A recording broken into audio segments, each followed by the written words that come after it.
बच्चों की activities organise करने के लिए ना आपको दो चीजें चाहिए होती हैं, एक मीडियम,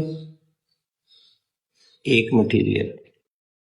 आइए आपको कुछ मिसालें देता हूँ। ये सारे मीडियम्स हैं, poster paints, crayons, markers, tapes, pencils. ये सारे मटेरियल्स हैं,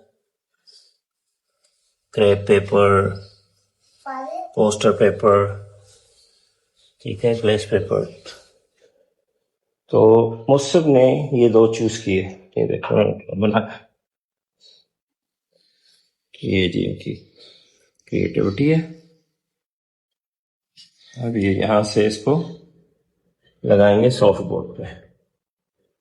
तो ये अगर आपने सीखना है कि ये सारा कैसे करते हैं, तो इसके लिए आप चाहें cmt.com.pk पर